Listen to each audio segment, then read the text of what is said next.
Ladies and gentlemen, welcome back to Talks with Griff. Man, there's been so much that has happened in these past few months that I'm sure all of you are aware of. One of the things that I want to start off by saying is rest in peace to the Godfather himself, KS Kevin Samuels.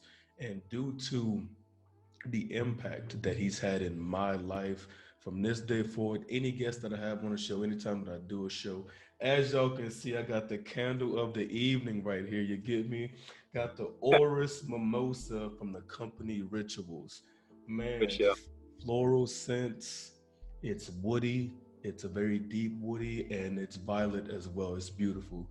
But enough about that. Rest in peace to the Godfather. The man on the side of the screen right here, Ryan Dents, the host of the Ryan Report podcast, and he's also an artist as well. I've linked with this brother in the past before, and in the past, we're talking about maybe close to a decade ago. It's been a minute since we've actually sat down and had a conversation. But due to a close friend of ours named Lexus, he actually reached out to you and told you that, hey, you need to link up with Griff, man, because he is on the same frequency as you in regards to some of the things that we talk about, right? And then you ended up, how did it happen? I think either you messaged me on Facebook or either way it happened.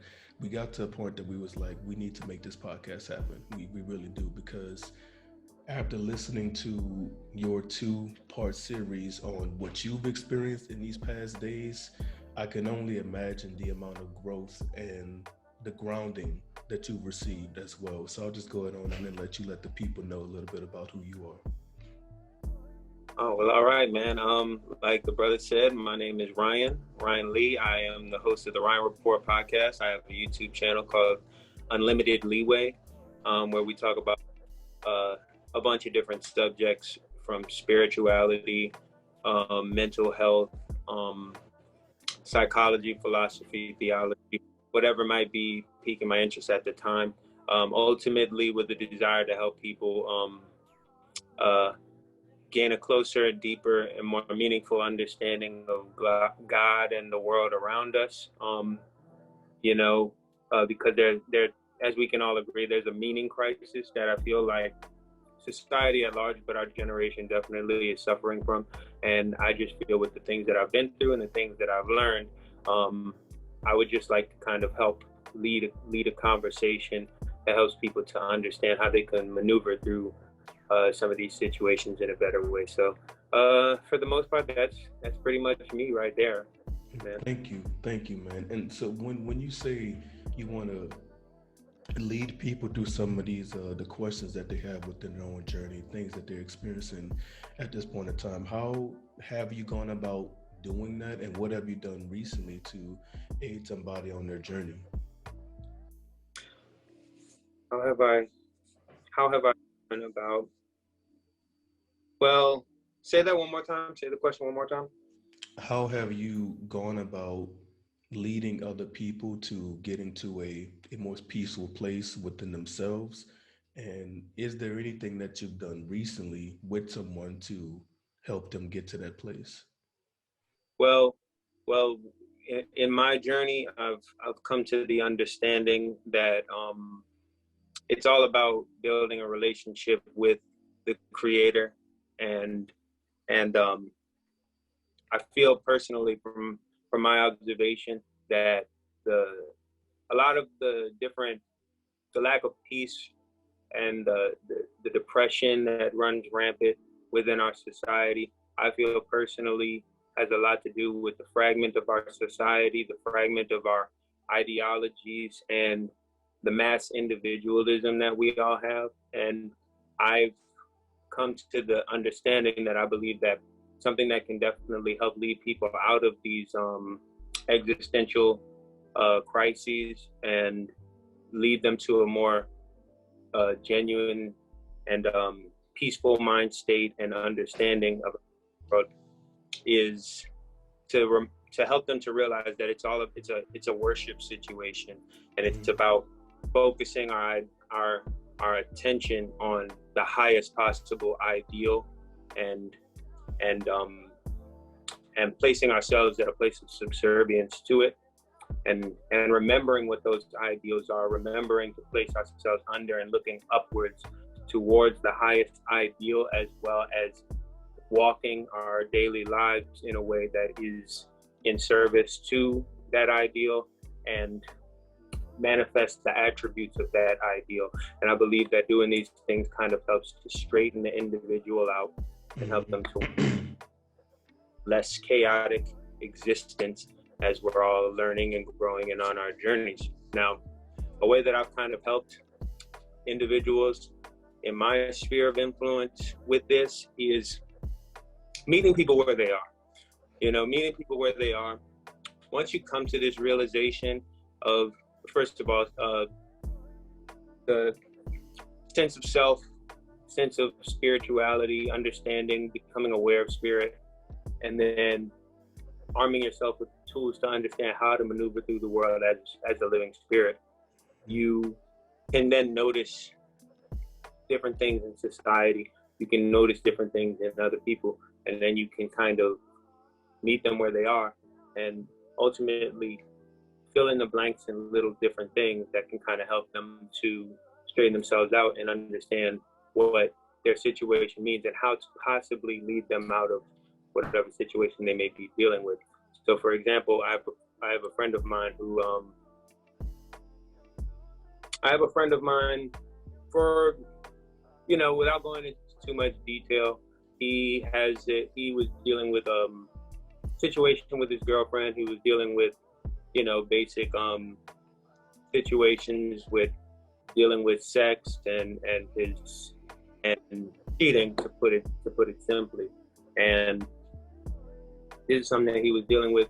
And just to put it simply, I was just telling him that it's a manner of sexual responsibility, you know what I mean? As well as honoring your girl, you know what I mean? It's a simple thing, you know what I mean? But it's a very simple thing, but it's something that I think that we look past, and we don't really understand the importance of things like this.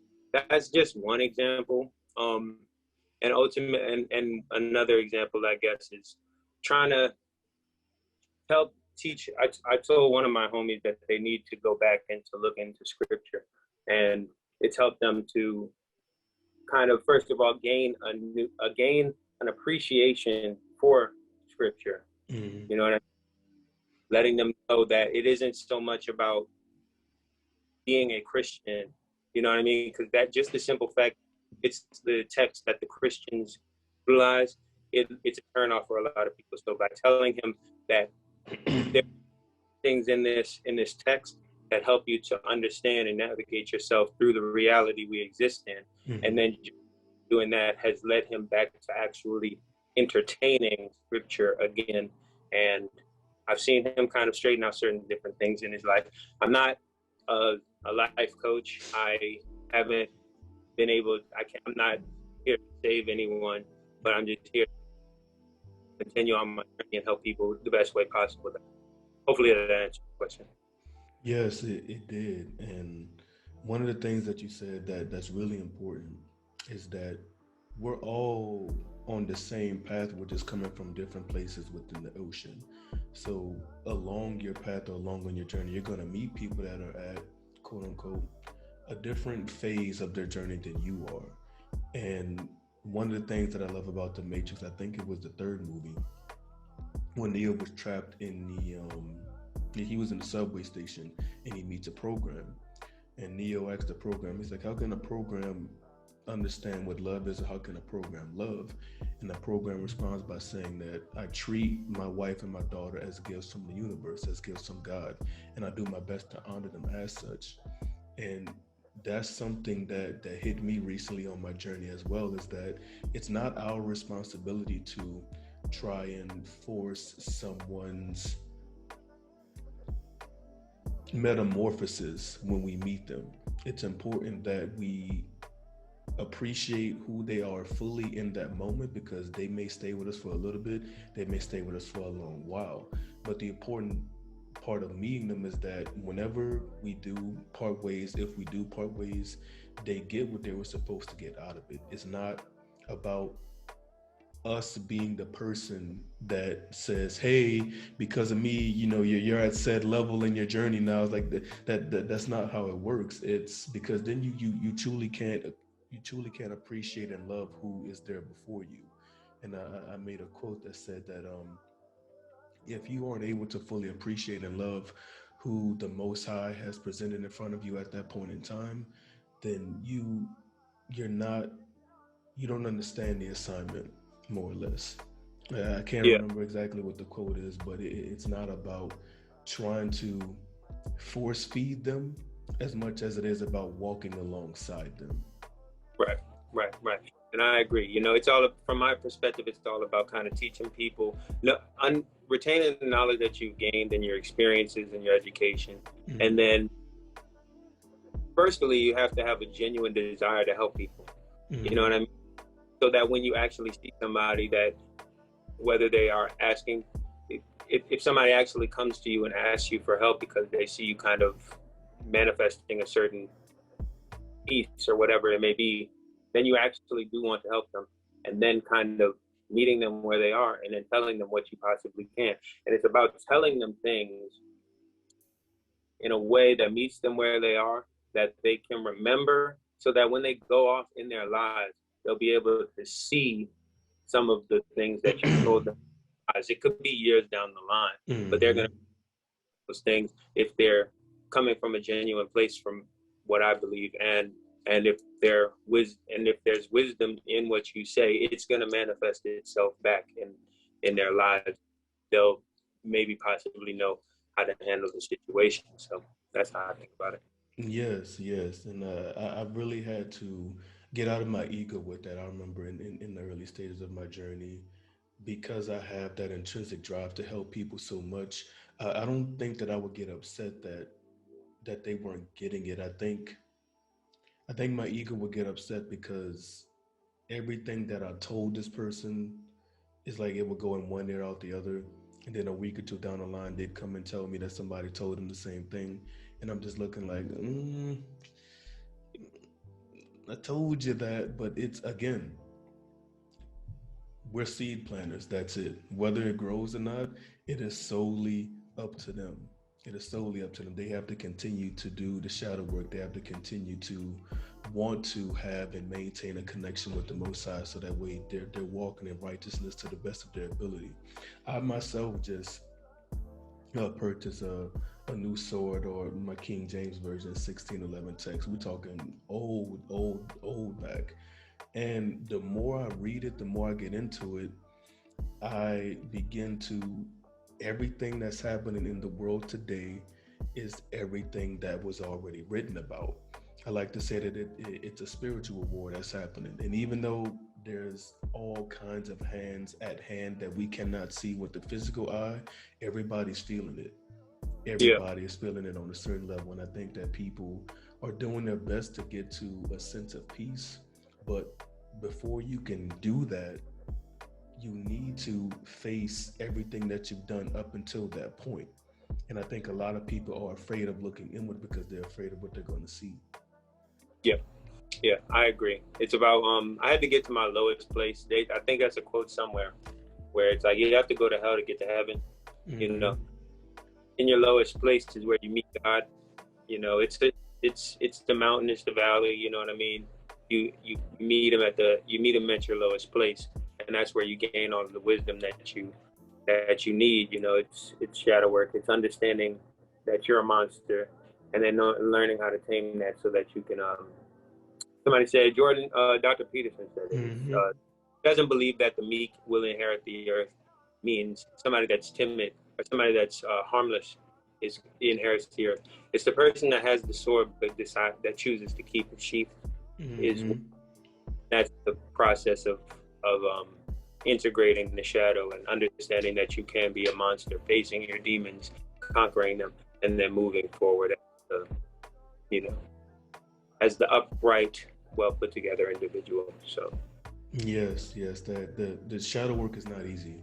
The only way out is the only way through, and then everything that you avoid will grow. It's like once you become aware of something, you, at that point, in my assertion, you have a duty and a responsibility to look at it, because at some point along your journey, you unconsciously adopted that condition, that habit, whatever it may be. And if you're self-aware enough to know that it's affecting you, I like to say that 2022, even KS said this, self-awareness is sexy in 2022. That's the hashtag for the year. And if you're aware of how something is hindering you, the only way to get past it is to look at it. Where does this stem from? Why did I start doing this? Is this even a part of me? And to go back with Dr. Jordan Peterson, I'm pretty sure you remember he mentioned that if you really sit down on the bed and look at your life up until this point, and you light a match to it, you'll realize that 95% of you was just everything that you've adopted over the years. And you just Right. got this burning husk that's left, and it's like, okay, well, it's something. And how do you build upon that, right? I think that Yep. in this journey of or the cycle of life, if you will, I think that we never really lose ourselves. I think that we just, it's a process of shedding the skin over and over and over and over and over again. It's just, about this, the longer you have on venom, the symbiote, the harder it is to take it off. And so when people tend to look at these things, they're like, man, I really need to rip this off, but you've had it on for 5 years. And that's not even you. That's a Right. condition that you've heard somebody pointed a finger at you and told you no. But once you can release that and rip that off, you make room for who you truly are to shine without fear of judgment too. Right. I agree. It's like we we cultivate all of these different things, whether that throughout the course of our lives, whether that be through culture, our education, miseducation, um, experiences, and then we kind of wear them. Some people even integrate them into an identity, and then even find a community within a false identity, or trauma bonding, if you will. You know Mm. what I mean? And then that's where it's like, for me, I never really felt comfortable in situations in which it was like, I know I'm not feeling good. So I'm not about to try to continue to engage with this community of people until I know something's wrong with me right now. So I have to go and figure that out by myself. And at the time when I started to do that, I guess this goes into kind of how I started the journey. At the time when I started to do that, um, I didn't know what I was going to do. I just knew that I was dealing with a lot of mental health issues. I was depressed, and I just wasn't where I wanted to be in life, you know? And then I kind of just started to get more and more. My brother gave me the book, The One Thing. It was interesting. And then he ended up pointing me in the direction of Dr. Peterson and the things that he was saying in his book. And that's when I started to really gain an interest in um, self-development and taking responsibility for my actions. You know what he says: clean your room, all Mm-hmm. the key things. And then it ultimately led me to being more interested in the Bible. Got me interested into Jonathan Pajot, who talked about the symbolic world. And Mm. then I ultimately had a spiritual experience in which my perception about the nature of reality shifted. And then, to put it simply, I knew that it wasn't just I'm depressed. I knew that there was something deeper to life Mm. by books and watching the biblical series and watching Jonathan Pajot. Knew that there was something deeper to life that I could figure out. So, as well as just simple self-help, putting myself together, working out, taking care of my responsibilities, uh, quitting drugs, stop drinking, stop expedient partying, you know what I mean, things of this Mm. nature. And then it all culminated into where I am today, where I'm just I'm constantly learning more about myself. I'm constantly learning more about God, religion, theology, psychology, whatever I can, and then acting out those principles in the world, and then watching myself kind of form into a better, more well-rounded individual, to put it simply, Mm. But it takes that journey, and it takes going by yourself, and it takes truth and honesty. You have to be honest about what it is. And we tend to fall in love with our demons, We tend we Yes. we fall in love with our demons, man. We fall in love with the partying. We fall in love with the women. We fall in love with the drugs. We fall in love with the lying. We fall in love with all of these.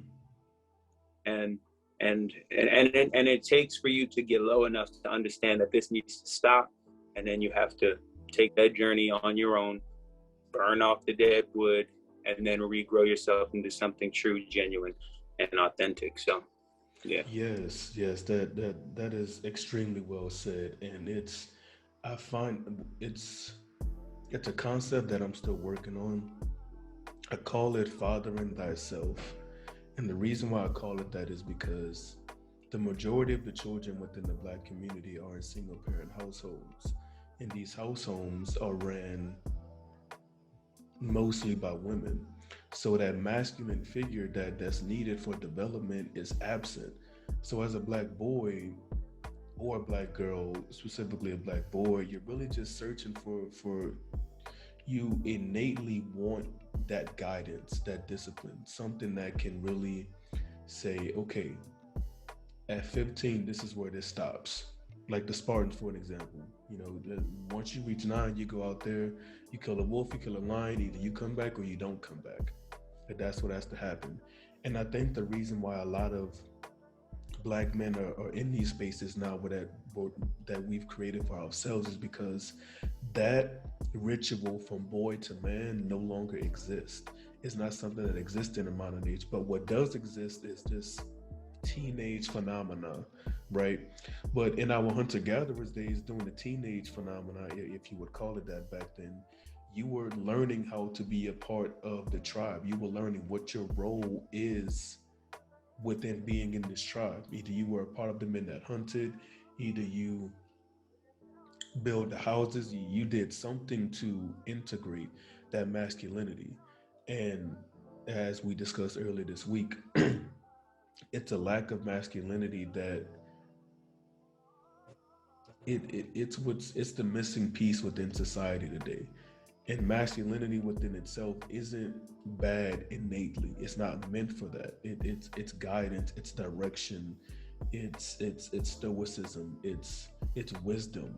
It's healthy. It's necessary, as Jordan Peterson says. It's necessary because without, there's so many men that look to him, and every time he meets someone, he cries and they cry because the same thing that they felt that was missing within themselves, he provided that for them, right? And going back to what you were saying about being in the word and walking right and practicing or doing your best to be righteous, that's a journey within itself as well. It is something that requires a lot of intention and attention. And what they don't tell you about being an adult is that you have to be the disciplinarian and you have to be graceful at the same time. But as a man, we've been conditioned to think, okay, you can't stop. You got to keep going and going and going and going and going. But just like how you said, some of these things have to go. Not everything, but if it's something that that's slowing you down, that's hindering you, you have to cut it off at the neck because in the long run, when somebody really needs you, how can they depend on you when you're still stuck at level 7 or whatever? And I Yeah. think that that's due to a fear of what does that really look like? What does the other side of that look like? Because we haven't really had an accurate representation of what it's like to walk in righteousness outside of Christ the Most High. And we already know man is flawed naturally. You see what I'm saying? So where do we find that happy medium? Right. Yeah. Yeah, man. I mean, that's a good question.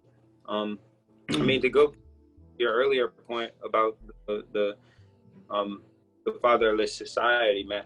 I mean, I just was talking about that. That's very clearly a big deal within the Black community specifically, but it's becoming a big deal within a lot of many other demographics as well.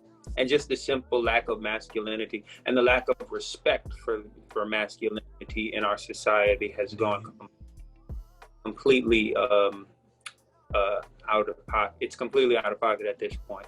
I didn't grow up with my father in the home. I had a few father figures, and that's where I say personally, people like Dr. Peterson, people like Jonathan Pageau, people like uh, Bishop Barron, um, amongst others, B. Mike from Toussaint, um, and a couple of teachers I've had. They played a father role in which you're watching a man manifest in the world and be a person in the world, and then you're kind of extracting out the ideal of the best principles from each individual that you're watching, you know, and then it kind of forms you into a better person. But what I've learned recently is, especially in my walk with the Most High, with my walk with Christ, is that they call God the Heavenly Father for a reason. Mm-hmm. You know what I mean? He's your Heavenly Father. He has the attributes. The attributes of God are that of a father figure. You know what I mean? He's trying to get you to be more like his son. He's trying to get you to be more like Yahshua. He's trying to make you more like Christ. He's going to continuously, if you accept him and you choose to follow him, then he's going to continuously try to shape you more and more into his son by chastising you when you make wrong decisions, when you fall into temptation, when you sin, and it's going to manifest itself in a weird synchronicity around you. I've been dealing with that a lot lately now. And he disciplines, and he's going to let you also, what's a very fatherly trait about the Heavenly Father is he will let you go out there and break your leg. Like he'll let you do what you want, but he's always there, and he always loves you, but he's kind of just waiting, letting you, oh, that's what you want to do? Go see what it's about. Go test the water. Go see, oh, you want to mess with her? All right, go see what's up. I told you don't do it. You want to do it? Go see what it's about. Mm-hmm. Oh, you didn't told you. Yeah, I know. It's all good. Come over here. You know what I mean? Come back over here. I got something for you. Told you.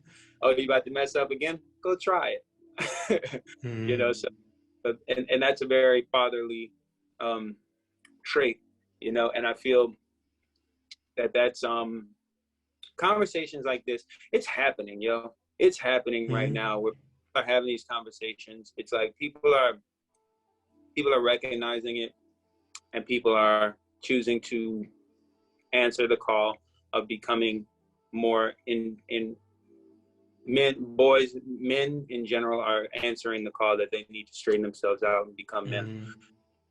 And society has gotten so that once the seesaw teeters too far to the left, it becomes noticeable. Yeah, of course, definitely. Like history repeats itself. Mm-hmm. Yeah, it becomes noticeable. You know, at first it seemed like it was like a benevolent evolution of human behavior in which there's just, you know what I mean, and there's no masculine qualities. You know what I mean, but that is being repressed because, you know, because of history and everything that's happened, you know, it's being repressed. But once it teeters too far to the right, it becomes noticeable, and then people become willing to answer the call to do that, you know, and step up to the plate with that.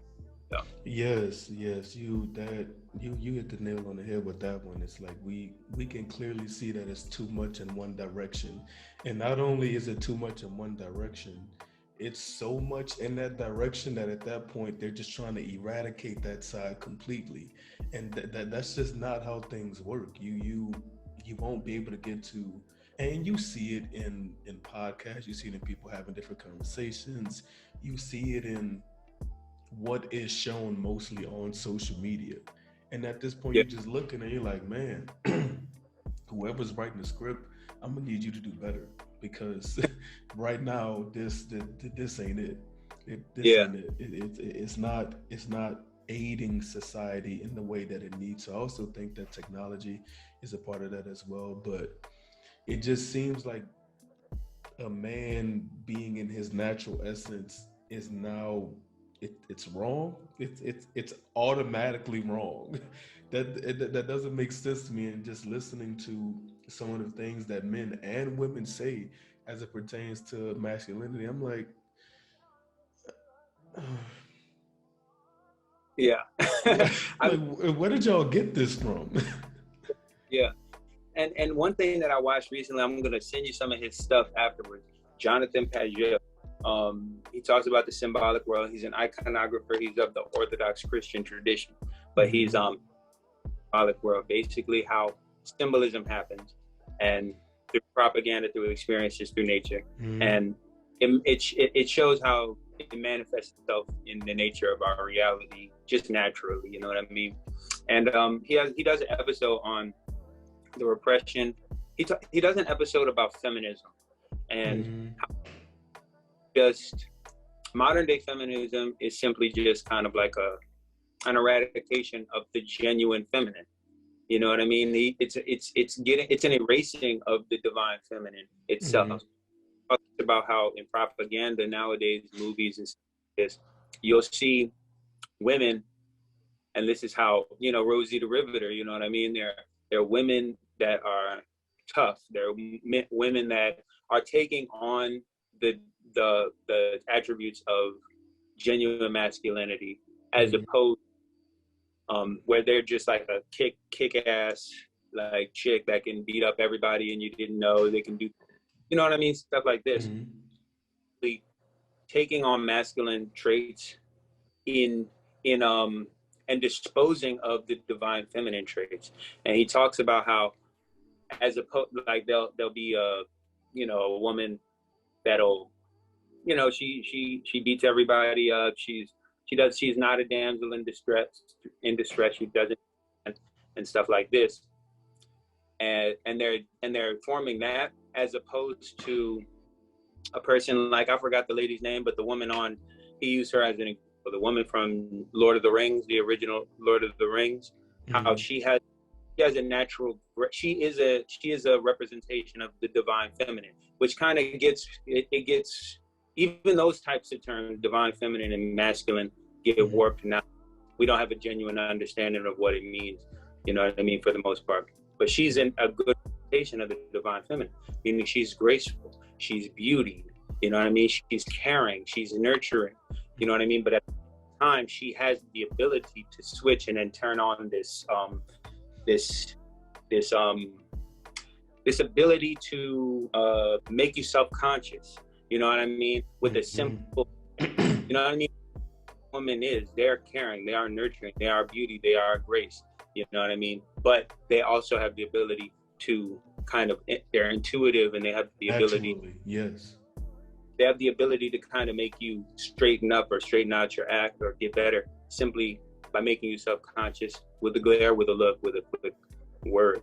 You know what I mean? And that's being started with for this new divine feminine, which is basically just a repackaging of masculine traits in women. You know what I mean? So See, you said it. You said most people don't have an understanding of the divine feminine and what that actually means. And the it's not about, you can't just claim to be a goddess in a god. That's not how it works. A quote that I have, and this quote is going to be going for is just going to be going. The infatuation of the crown blinds you to the responsibility of the throne. you're And talking that. yes, and I see that a lot. There's nothing wrong with addressing my fellow brother as king or my fellow sister as queen. But what I tend to notice is that most people forget the responsibility of what comes along with that. A woman that's in her natural feminine state or her divine feminine state, she doesn't need to shift into the masculine because that's not her natural role. She enjoys being in what the creator made her to be naturally, and she does it well. I still see feminine women online today. I still see feminine women in society today, and I'm grateful to see that. I think that this third wave feminism has shifted women's perspectives when it comes to what being feminine means. You hear it's like, oh, it's slavery. Oh, who wants to be a housewife? Oh, like who says I have to just have kids and be nurtured? Who says I have to do all these things? And it's like I can understand the questioning, but at the same time, all of these things that you're asking about, and you're saying that you're independent, you don't need no man. ABC 1, 2, 3. At the end of the day, these same women who have adopted this ideology, they still ask the same question of, why don't I have a man? Where's my relationship? Or why can't I get married? And it goes back to what you were saying. Men naturally are attracted to feminine women, and it's free. You don't have to do anything. All you gotta do is be taught. And another thing too I realized too is that most of the women weren't taught how to be feminine because their mothers didn't teach them. And mothers are the first teacher of the family. If your mother wasn't feminine and she teaches you to go do the opposite of that, you're gonna be on the quest to find out what does feminine even look like in a Yeah, world telling you it's wrong. right. Same thing with the men too. You know, men haven't been trained properly in how to be masculine. It has a lot Yes. to do talking about this, especially in the Black community. Um, we have strong. You never heard the term "strong, independent white woman." Precisely. Don't say that. You never heard strong, independent Spanish woman. You've heard strong, independent Black woman.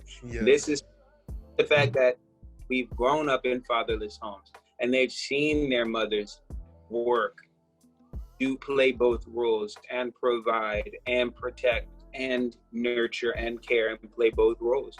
You know what I mean? And then they're growing up believing that that's kind of what it is. It's the lack of the nuclear family. You know what I mean?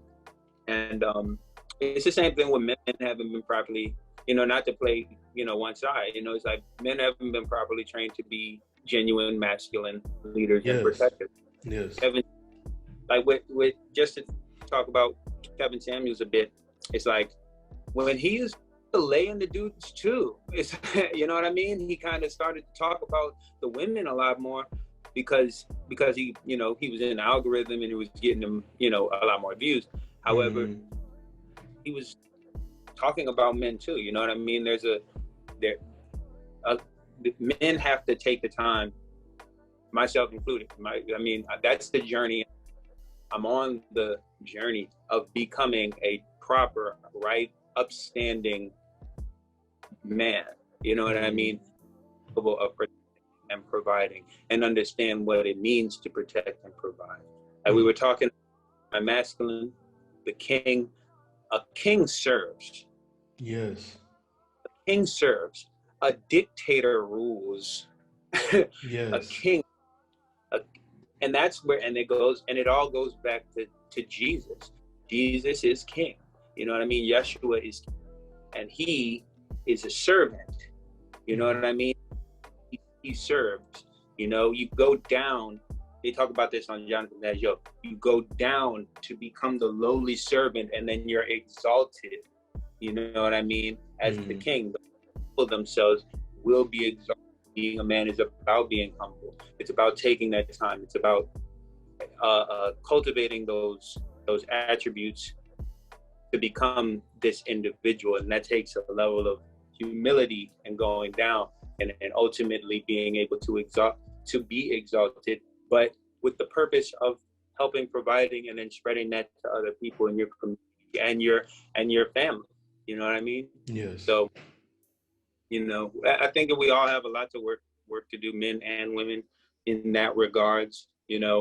Um, the gender war has been crazy, and if people actually were truthful, and I mean, I don't blame a lot of people. If people knew what to look at, knew who to look to, and knew what was genuinely good information, then I think that people would follow it and listen to it and cultivate those attributes. But that's the long term effect of too much information. Again, Yes. I agree. I yeah, agree. It's we do live in a society where that information is literally at your hand, and most of society is used to getting information from social media, and it's not I accurate because you don't know what's real from there. I do think that people can feel what's real. I think that people can feel what's authentic when someone is genuinely trying to get someone to see the error of their ways. That way they can shift or repent and go in the direction of where they need to go. Again, that takes courage. That takes confidence in knowing that, hey man, I'm not doing what I need to be doing as a man right now, or I'm not walking how a woman should be walking right now. So I need to shift my perspective and go here.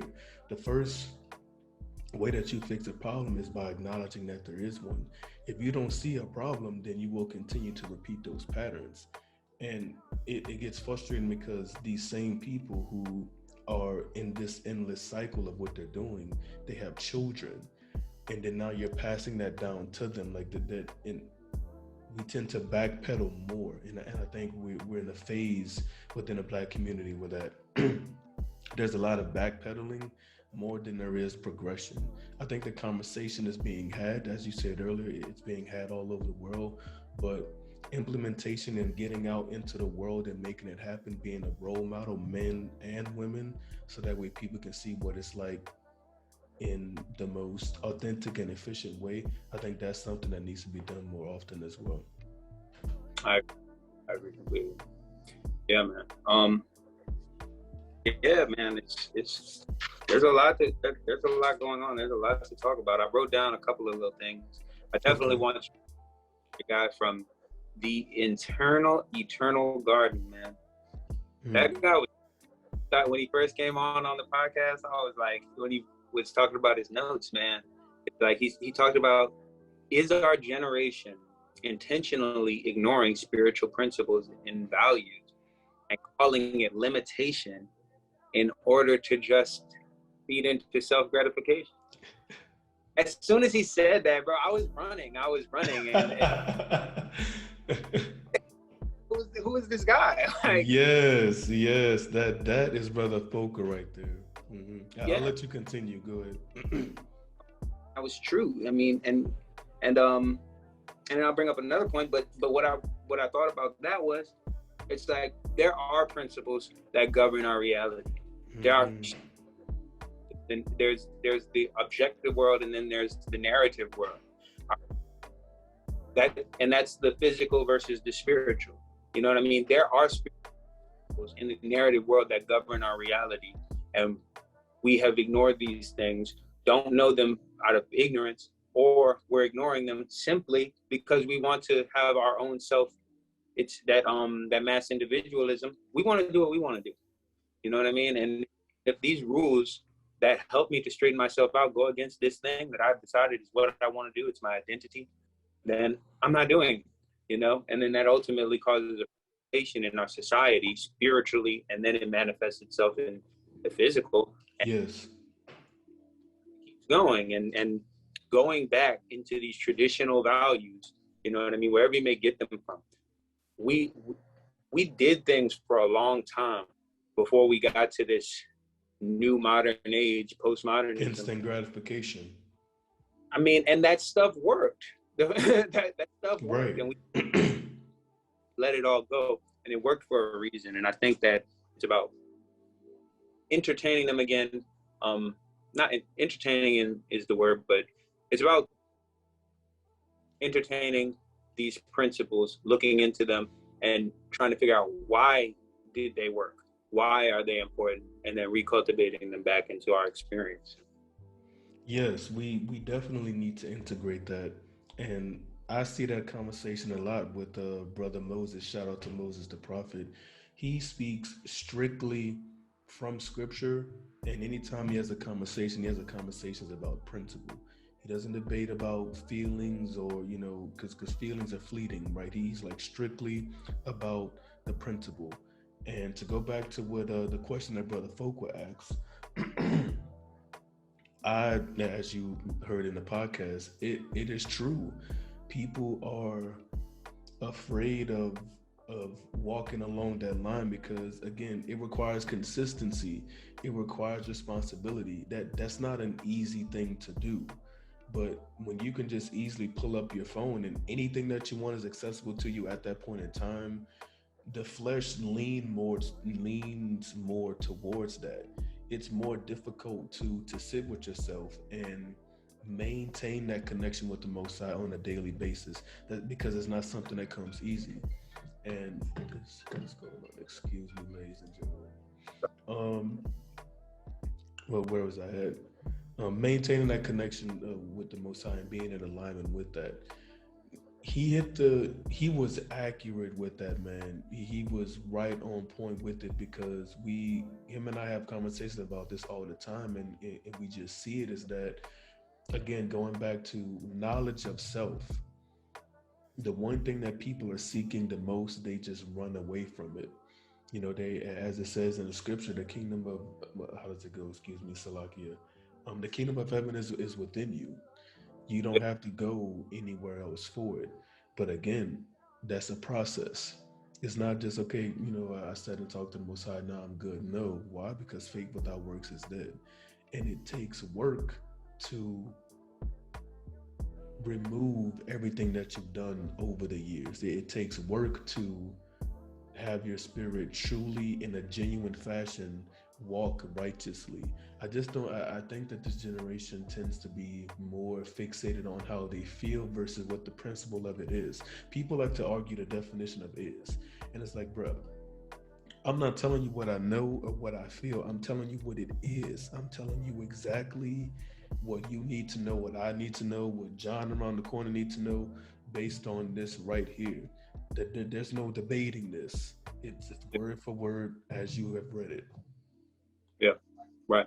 Yeah, man. I mean, I agree. And it goes back to what I said in the beginning, and which I think is the most important thing that society as a whole, but our generation desperately needs, is that connection to God, and to remember that it's a hierarchy of values, and it's putting reprioritizing our hierarchy of values and placing the Most High at the top, and understanding what that means and what it means to be at the bottom of the hierarchy, looking up towards the Most High and placing him at the top of the value hierarchy. And trusting in his wisdom to lead you into a place of peace and prosperity that we don't find because we have other things at the top of our hierarchy, whether they be prestige, money, for instant gratification, or whatever it may be. Putting all of that to the side and remembering who's at the top of the hierarchy, and then seeking the kingdom, and looking towards that with all of our heart, minds, and souls. And I think that would help a lot of people. I agree with you. The generation is just so focused on that our value is in the wrong place. And I say this all the time. People say that they want real, but the minute they come across it, they don't know what to do with it, because they're like, I didn't know another real motherfucker exists out here. Like this person is like genuine hearted, like down to the, like 10 toes genuine. Don't nobody like that exists. They do, but those people are rare, because people are operating from the space of I. What can I get out of this, versus a giving space of how can I aid you in any way? Love your neighbor. That doesn't, it exists. It's something that's fleeting, because as you said earlier, this generation has just shifted away from principles. It's all about, we're at a dangerous place when telling the truth is hate speech. That's dangerous. That's extremely dangerous. It's like, and again, that why is it hate speech? You hurt my feelings. That's the truth. Either you want your feelings coddled, or you want the truth. Like, do you want to grow, or do you want to stay comfortable? Which one do you want? And we find that most people prefer just, staying comfortable. Growth is uncomfortable at all times. At all times. It's never going to be comfortable. It never will be. Yeah. I mean, with that one, we could do a whole podcast on just that, man. In 2021, I didn't get in no trouble, but it was like, I could tell that I could have gotten into trouble just by saying certain things that are just, it's just so simple. It's just so simple. It's so basic. It's so obvious. And that's the thing that I'm recognizing, is the danger about where the society, where things that are just basic, simple principles of reality are becoming not only irrelevant to people, but also considered to be offensive Mm. and hate speech, as you said. You know what I mean? Um, but that's another podcast for another another time. Yeah, that's a whole nother conversation indeed. I mean, we're at an hour, but I mean, what we could do this again uh, if you want. But like the brother from the Eternal Garden was talking about how Mm. I've been dealing with this a lot with the people that I know, the generation that believes they're awake because they look up to the all-seeing eye. You know what I mean? The all-seeing. It's like that is they're looking up to the all-seeing eye and they're looking at it as if they are Gods and goddesses. yeah. You can say it if you. Hey, I'll say it for you. Hey, y'all can send the smoke this way. I'll be It's waiting. like we're image bearers of God. We can create. We have rational minds. We aren't God. We aren't the God. It's like it's very like they we're not gods. You know what I mean? We are not God. You know what I mean? And our generation right now has been falling deep into this ideology. Um, there's truth to it, but not in the sense that I've seen it manifested. And I think that it's It's very dangerous. dangerous. So It's very dangerous. Yes, you hit the nail on the head with that one because it's you are a part of the Most High. You're just having an experience, but don't get it twisted. There's only one. That's it, and you're under His fellowship. It's like you said, everything, even a nuclear family, the Most High, Jesus, man, woman, children. It's like that for a reason, and it if one piece is missing, it falls. The pillar falls. Now I do agree. I think that in some cases, people are coming to an understanding of self through that type of terminology, but I don't think it's being delivered well. I think it's getting to the point where that people are just like they just it's like they're trying to remove God in a sense, yeah, or yeah, discard of it because they. I'm trying to find a way to put it into words, but it's dangerous with how it's being delivered. I think it could be delivered in a better way, and the foundation that is just starting with self, and then you can slowly work your way up the hierarchical ladder. exactly. I mean, it's mass individualism with this strong sense of I am creator of my own reality, and by being the creator of my own reality, I also create the principles that govern my reality. Which That that's you cannot live outside of the principles of the hierarchy. So basically, you're fragmenting with multiple communities of and believing that they're creating the principles that govern their little communities. The whole time you're still under the watch of the Most High, and it's mm-hmm. just and he's still in rule, and the principles that govern our reality are still in rule, no matter what this clump of community believes, and this clump of community, and this God, and this God. You know what I mean? I don't, Yes, which the Most High said to do. I don't do that which the Most High said to do. I do this which He said don't do.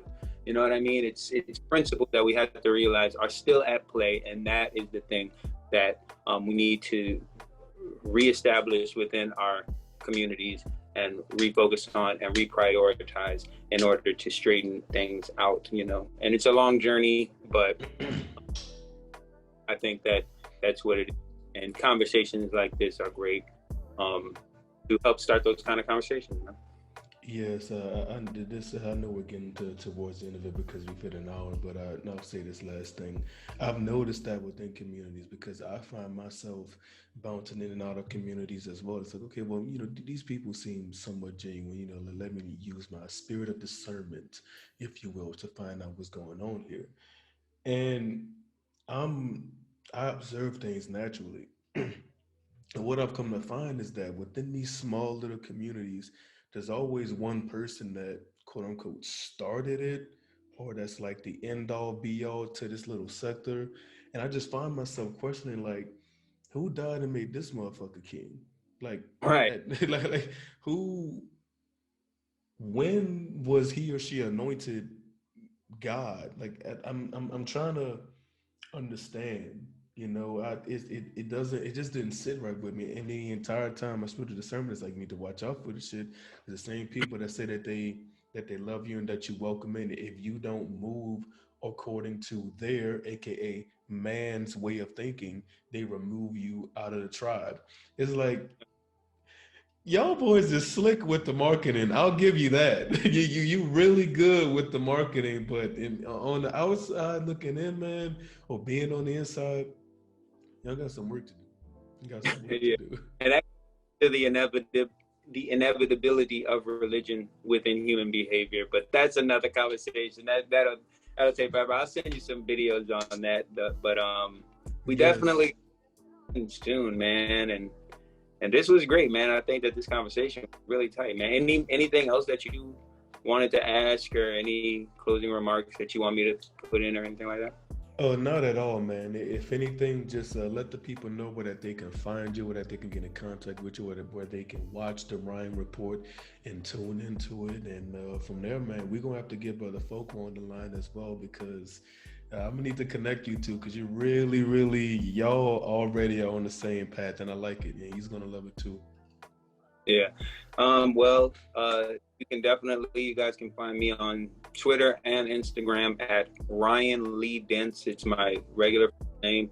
The Ryan Report podcast can be heard on all different streaming sites, wherever podcasts are available: Apple Podcasts, Spotify, YouTube. It's on YouTube in video form.